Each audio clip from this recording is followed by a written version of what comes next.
Welcome to my channel Nikki says. ಇವಳು ಕೆಟ್ಟ ಹೆಂಡ್ತಿನ? ನೀವೇ ನೋಡಿ, ಕೇಳಿ, ಕಮೆಂಟ್ ಮಾಡಿ. ಇವಳು ಯಾರ ಹೆಂಡ್ತಿ ಅಂದರೆ ಸಾಹುಕಾರ ಸಿದ್ದಪ್ಪನ ಹೆಂಡ್ತಿ. ಹೆಸರಿನಿಂದನೇ ತಿಳಿದು ಬರುತ್ತೆ ಇವನೊಬ್ಬ ಸಾಹುಕಾರ ಅಂತ.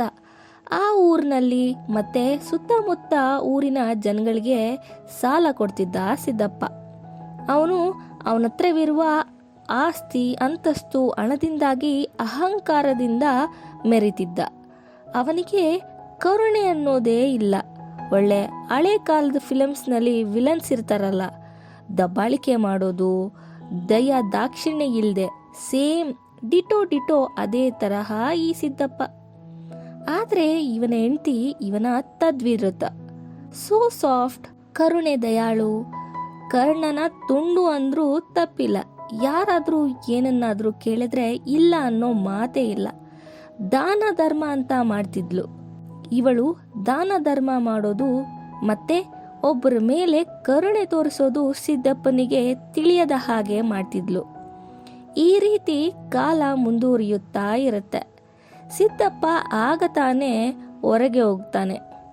ಆಗ ಒಬ್ಬ ವಯಸ್ಸಾದ ಮುದುಕ ತನ್ನ ಮೊಮ್ಮಗಳ ವಿದ್ಯಾಭ್ಯಾಸಕ್ಕಾಗಿ ಸಾಲ ಕೇಳಲು ಬಂದಿದ್ದ. ಇವರ ಪರಿಸ್ಥಿತಿಯನ್ನು ಅರ್ಥ ಮಾಡಿಕೊಂಡ ಕೆಂಪಮ್ಮ ಅವರಿಗೆ ಹಣವನ್ನು ನೀಡಿ ಈ ರೀತಿ ಹೇಳ್ತಾಳೆ.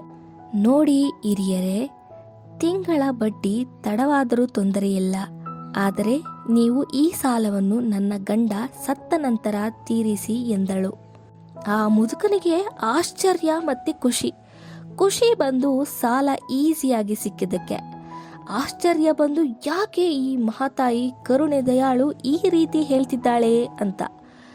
ಕಾಲಕ್ರಮೇಣ ಈ ಮುದುಕನಿಂದ ಬಾಯಿಂದ ಬಾಯಿಗೆ ಸುದ್ದಿ ಹರಡುತ್ತಾ ಹೋಯಿತು.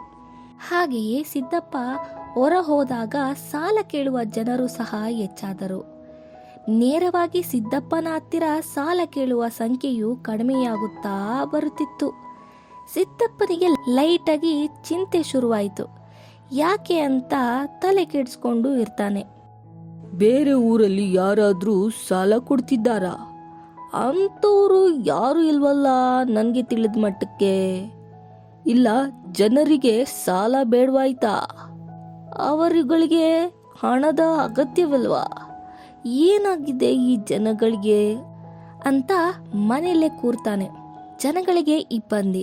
ಸಿದ್ದಪ್ಪ ಮನೆ ಬಿಟ್ಟು ವಿಹಾರಕ್ಕೆ ಇಲ್ಲ ಜಮೀನು ನೋಡೋದಕ್ಕಾಗ್ಲಿ ಇಲ್ಲ ಫಂಕ್ಷನ್ಗಳಿಗಾಗ್ಲಿ ಹೋಗ್ತಿಲ್ಲ ಅಂತ. ಸ್ವಲ್ಪ ದಿನಗಳಾದ ಮೇಲೆ ಅವನೇ ಸಮಾಧಾನ ಮಾಡ್ಕೊಳ್ತಾನೆ.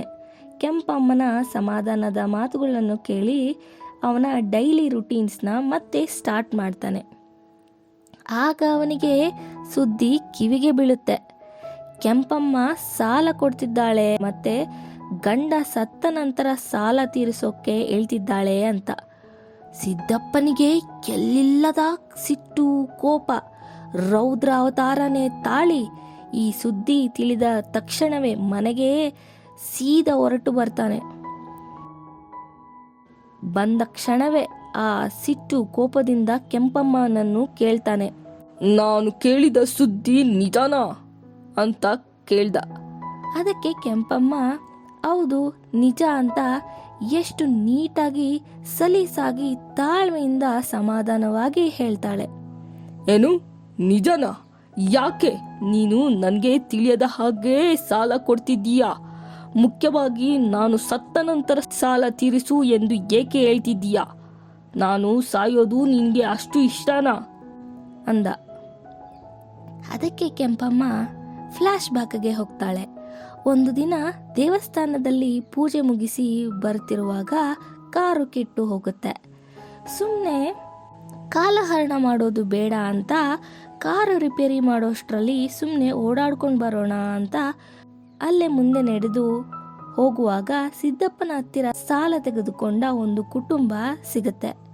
ಇನ್ನು ಸಾಲ ತೀರಿಸೋಕೆ ಒಂದೇ ಒಂದು ತಿಂಗಳು ಬಾಕಿ ಇರೋದು. ಏನು ಮಾಡೋದು ಅಂತ ಗೊತ್ತಾಗ್ತಾ ಇಲ್ಲ. ಅದಕ್ಕೆ ಮನೆಯಲ್ಲಿ ಇರುವ ಅಷ್ಟು ಜನರು ಹೊಲದಲ್ಲಿ ಕೆಲಸ ಮಾಡಿದರೂ ಸಹ ಸಾಲ ತೆಗೆದುಕೊಂಡಷ್ಟು ಹಣ ಕೂಡಿಡಲು ಸಾಧ್ಯವಾಗಲಿಲ್ಲ ಎಂದು ಗೋಗರಿಯುತ್ತಾ ಅಳಲನ್ನು ಈಕೆಯ ಬಳಿ ಅವರ ನೋವನ್ನು ಹೇಳಿಕೊಳ್ಳುತ್ತಾರೆ. ಆ ಸಮಯದಲ್ಲಿ ಅಲ್ಲೇ ಪಕ್ಕದಲ್ಲಿದ್ದ ಗುಡಿಸಲಲ್ಲಿ ಇದ್ದಂತಹ ವಯಸ್ಸಾದ ದಂಪತಿಗಳು ಇವರುಗಳ ಕಷ್ಟ ನೋಡಲಾರದೆ, ಅಯ್ಯೋ, ಆ ಸಿದ್ದಪ್ಪ ಬೇಗ ಸಾಯ್ಬಾದ. ಆ ದೇವ್ರು ನಮಗೆ ಯಾಕೆ ಈ ಶಿಕ್ಷೆ ಕೊಡ್ತಿದ್ದಾನೆ? ಆ ಸಿದ್ದಪ್ಪನಿಂದ ದೇವ್ರೇ, ಬೇಗ ನೀನು ಸಿದ್ದಪ್ಪನ ನಿನ್ನ ಹತ್ರ ಕರ್ಕೋ ಅಂತ ಶಾಪ ಹಾಕ್ತಾರೆ. ಅವರ ನೋವನ್ನು ವ್ಯಕ್ತಪಡಿಸ್ತಾರೆ. ಯಾಕೆ ಅಂದರೆ ಅವರು ಸಹ ಒಂದೊಂದು ಕಾಲದಲ್ಲಿ ಸಾಲ ತೆಗೆದುಕೊಂಡು ತೀರಿಸಲಾಗದೆ ಅವರ ಹತ್ತಿರವಿದ್ದ ಒಂದೇ ಒಂದು ಜಮೀನನ್ನು ಸಹ ಮಾರಿರುತ್ತಾರೆ. ಈ ದಂಪತಿಗಳಿಗೆ ಸಾಥ್ ಕೊಡುತ್ತಾ ಆ ಕುಟುಂಬದವರು ಸಹ, ಹೌದು ದೇವ್ರೇ, ನಮಗೆ ಬೇರೆ ಯಾವ ದಾರಿನೂ ಕಾಣ್ತಿಲ್ಲ, ನಾವೆಲ್ಲ ಸಾಯ್ತೀವಿ, ಇಲ್ಲ ಸ್ವಲ್ಪನೂ ಕರುಣೆ ಇಲ್ಲದ ಆ ಸಿದ್ದಪ್ಪನ್ನ ಕರೆದುಕೋ ಅಂತ ಶಾಪ ಹಾಕ್ತಾ ಅಳ್ತಿರ್ತಾರೆ. ಆಗ್ಲೇ ಅದೇ ಕ್ಷಣವೇ ಕೆಂಪಮ್ಮ ನಿರ್ಧಾರ ಮಾಡ್ತಾಳೆ, ಇನ್ಮುಂದೆ ನನ್ನ ಗಂಡನಿಗೆ ಯಾರೂ ಶಾಪ ಹಾಕ್ಬಾರ್ದು, ನನ್ನ ಮಾಂಗಲ್ಯ ಭಾಗ್ಯನ ನಾನೇ ಕಾಪಾಡ್ಕೊಳ್ಬೇಕು, ಅದಕ್ಕೆ ಏನೇನು ಬೇಕೋ ಅದೆಲ್ಲ ಮಾಡೋಣ ಅಂತ ಅಂದ್ಲು. ಇದನ್ನ ಕೇಳಿದ ಸಿದ್ದಪ್ಪನಿಗೆ, ಇದೆಂತ ಮೂರ್ಖತನ! ಜನ ಶಾಪ ಹಾಕಿದ್ರೆ ನನಗೆ ತಟ್ಟುತ್ತಾ?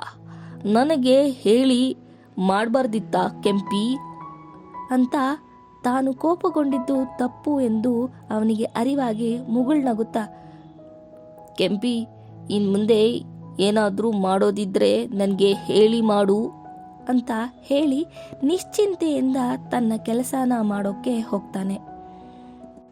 ಜನಗಳ ಮೇಲೆ ದರ್ಪ ಮಾಡೋದು ಬೇಡ, ಆನ್ ಟೈಮ್ ಬಡ್ಡಿ ಕೊಡಬೇಕು, ಮತ್ತೆ ಸಾಲ ತೀರಿಸಬೇಕು.